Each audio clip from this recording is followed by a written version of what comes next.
Mi gato se está quejando que no puede vacilar. Bien, entonces regresamos y vamos viendo las primeras imágenes para ir conversando con Carla sobre ellas. Baltus, cuéntanos. Sí. ¿Por qué? ¿Por qué el arte y Perico y los Palotes? Ese texto es realmente uno de los... bueno, esa viñeta es parte de un texto que es una de las grandes obras de arte de la literatura, que se llama Mitsu, Historia de un gato, que es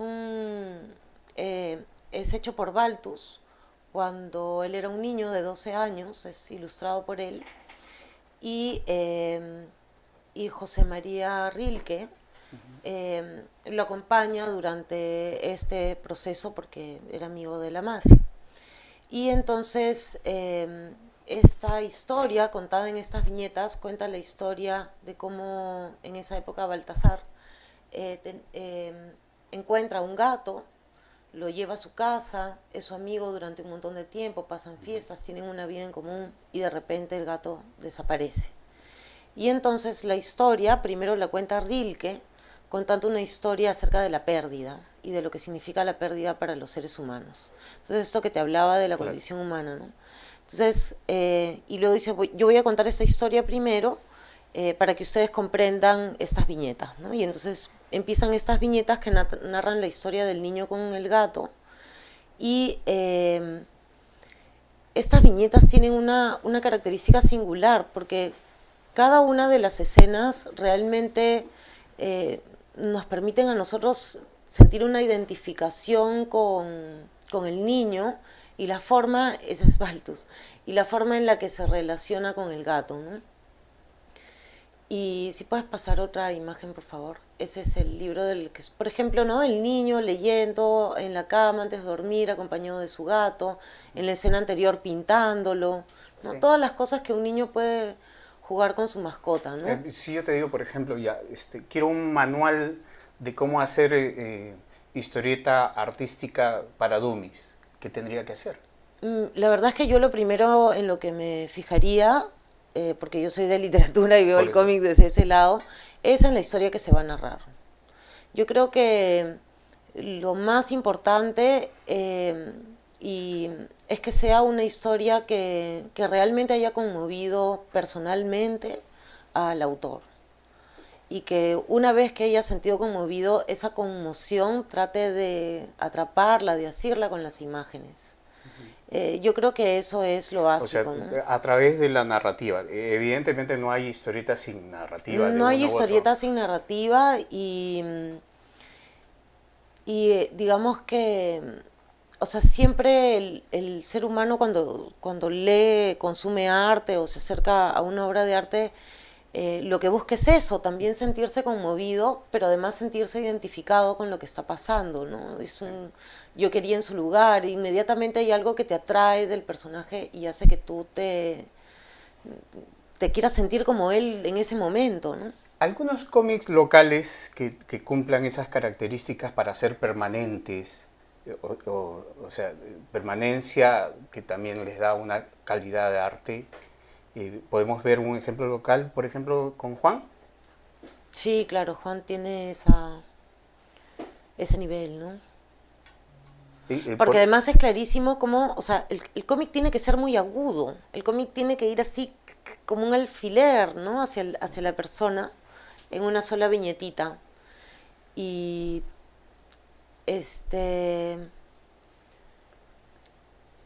ahí se ve mejor. Ahí, por ejemplo, se puede ver Pobre Diablo, ¿no?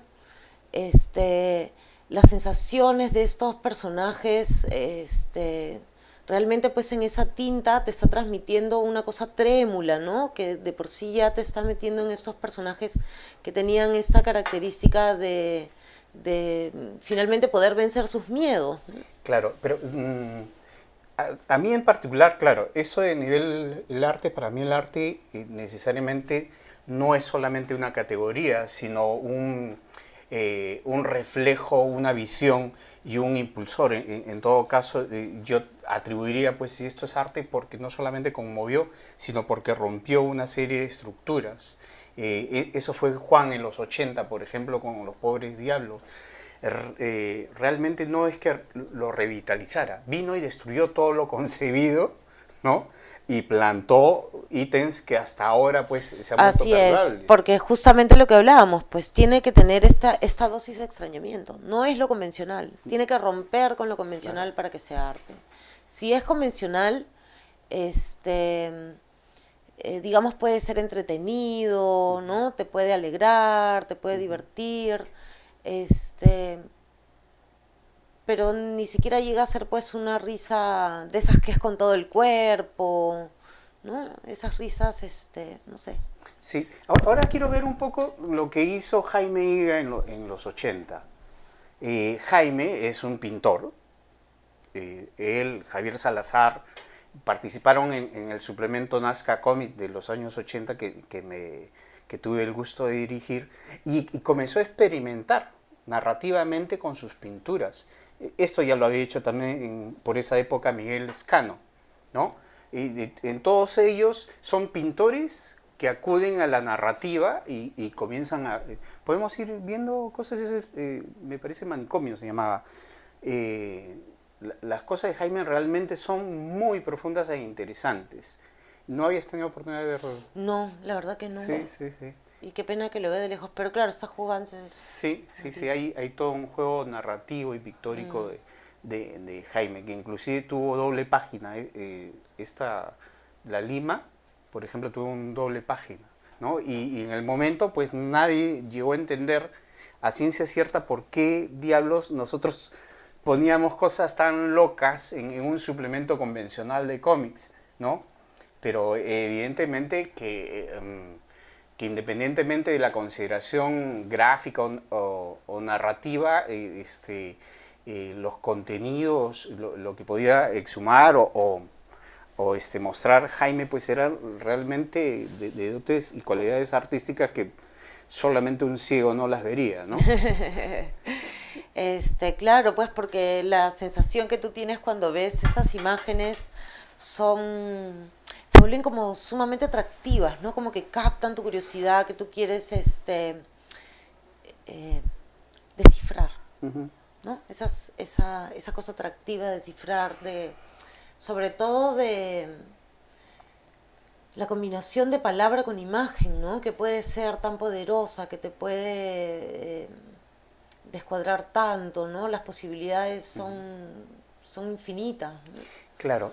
Hay un tema que permanece en eso de arte y es el tema temporal, ¿no? Es el tema temporal. Lo que trasciende el tiempo, ¿no? Lo que se queda en el trasciende, tiempo. exactamente, aquello que trasciende el tiempo es lo que es considerado, digamos, no solamente histórico, sino artístico, porque alguien se encarga de pensar que eso hay que preservarlo, pues contribuirá a futuras generaciones. Así han pasado con los clásicos y está pasando en una especie de revival medio raro entre las nuevas redes y los medios de comunicación con el cómic, ¿no? A partir de, no solo de los 90, del 2000 realmente, ¿no? Claro, es que el tiempo también te permite seleccionar, ¿no? Uh-huh. Eso es algo interesante. Entonces, ¿qué cómic te parece poco artístico? Para ponerlo más claro. ¿Qué cómic me parece? Sí, sí, sí. Porque dentro de esa definición ahorita estamos abarcando todo lo que sea Sí, como obra sí, humana. sí. Sí, ¿qué cómic me parece? Así, sin miedo. Poco artístico. Sí. ¿Alguno que hayas visto y dices Lo que pasa es que ahora, pues, con la cosa vintage, todo empieza a parecer arte, ¿no? Todo empieza a parecer arte, claro. Sí, pero en realidad, hay un montón de cosas, por ejemplo, de publicidad que se han hecho en cómics, ¿no? Uh-huh. Chistes malos. El comercial de Charles Atlas, Sí, por ejemplo. claro, lo que pasa es que ahora lo ves y te conmueve, claro, ¿no? ahora la gente agarra, amplía la toma, ¿no? Claro, es esa cosa que se ha generado en el Facebook y eso que te decía de la cultura pop, ¿no? Sí. Claro, pero lo interesante también, o sea, una cosa es que te traiga recuerdos, porque eso es lo que ocurre, ¿no? Que hay memoria, que es una definición del arte también interesante porque el arte es algo que se vuelve a ver y se vuelve a ver y se vuelve a ver, porque te trae recuerdos, ¿no? Claro. Entonces tú regresas a eso. Pero el arte, digamos, se necesita una distancia histórica grande para que tú vayas seleccionando, porque uno no puede leer todo, ni saber todo, ni recordar todo. Es imposible, ¿no? Entonces, tú tampoco, tu pasado no puede ser pues solamente los últimos 20 años, ¿no? O sea, tu pasado culturalmente también es desde Ulises, ¿no? O sabe Dios desde dónde, o los mitos de Huarochirí, o sea, nuestros pasados son larguísimos, ¿no? Claro, pero en definitiva, el cómic es arte, y si es arte, ¿es un arte solamente contemporáneo o un arte no permanente, sino un arte que depende de la visión de la gente? Actualmente no, pero actualmente ya se puede ir uno formando un canon de cómics, ¿no? Ya. O sea, hay cosas que tú no puedes Prescindir de ellas. prescindir de ellas, ¿no? Es eso, ¿no? De lo que no te puedes separar. Pero también siempre va a ser difícil en la actualidad, ¿no? Acuérdate cuando tú estudias en el colegio, tu libro de literatura, cuando llegaba literatura contemporánea, más autores tenía. Y más bien cuando eran más antiguos eran menos, ¿no? Claro. Pasa por ahí también, ¿no? Que cada vez somos más, y también pasa que es difícil discernir cuando estás tan cerca de las cosas. Qué increíble. Esta conversación daría como para 20 programas más, porque el arte es algo tan difuso que es como un conejo que Sí. corre apurado a esconderse en el hueco de Alicia, y a veces uno no lo llega a alcanzar o a entender ni a comprender en toda su Nunca. profundidad. Yo te agradezco, Carla, ha sido realmente entretenida la conversación. Con ustedes nos estaremos viendo pronto en un programa más de Cuy TV y tocando estos temas de cómic, de animación. Buena suerte y saludos hasta la próxima vez. Gracias, Carla. Ya.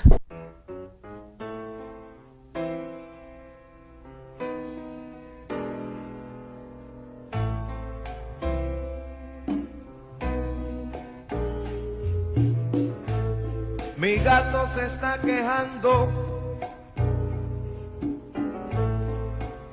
que no puede vacilar. Si donde quiera que se mete